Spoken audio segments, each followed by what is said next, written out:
we are going to go over how to install the V separator in the Vanna Bralette. The first thing I've done is sewn the darts on both the main and the lining fabric, and then I've placed them so the right sides are together. The next thing you need to do is place your lining side up. So I've already marked where my V separator will go, and that's the next step for us to do.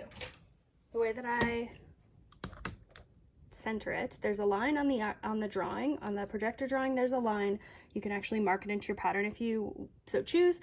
I didn't, so I'm just getting out my ruler and marking where the center is for both the top and bottom. You place your V separator on there. You want to leave approximately 3/8 of an inch from the top. That accounts for your seam allowance so that you won't be sewing over the actual metal separator. And then you can take a fabric safe marker or pen and draw on the inside of the V separator. You can then take your garment and sew.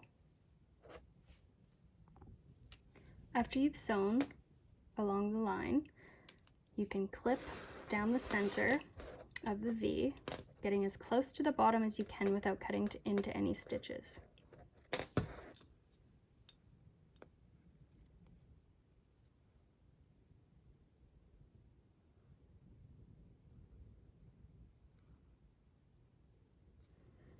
Once that is done, you can trim the seam allowance. Normally the seam allowance is 3/8 of an inch, but you can trim this shorter to help make a crisp V when you flip.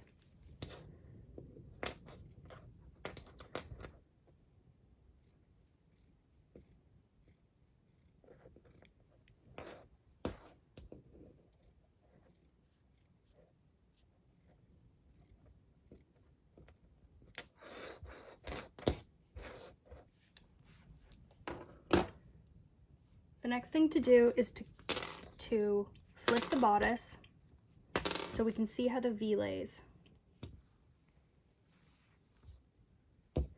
The floral is my lining and the red is my main.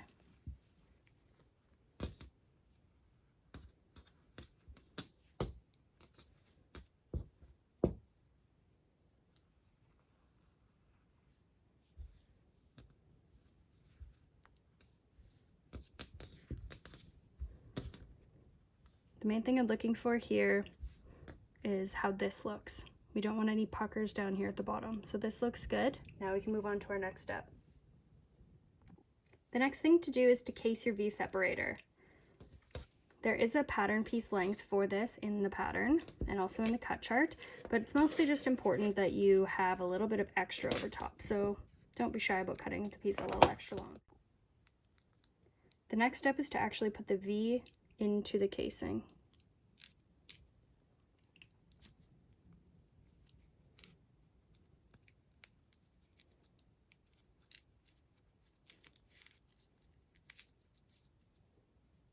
You want to center the V into the casing, leaving approximately equal portions above the V separator. That's close enough, it doesn't have to be perfect.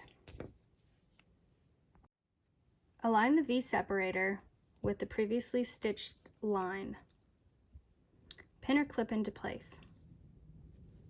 Once that's completed, use a zipper foot with your straight stitch machine and sew along the inside of the casing directly above your stitched line. Go very slowly so you can get an accurate seam. You only want to sew the top portions here. You don't want to sew this bottom portion to the bodice. The next thing to do is to pull the main fabric out through the top. The next thing that we will be sewing is the outer edge of the casing, being sure not to sew into the main fabric. We will be sewing on the lining only. And again, just the top 1.5 inches. We will repeat this on both sides, being very careful to not sew the main fabric. And you can also tack the bottom of the casing if desired. Once you've tacked both sides, you can pull the main and the lining so that they are wrong sides together, and take a look at your V separator. This is the time when you would check to see that everything looks the way that you want it to,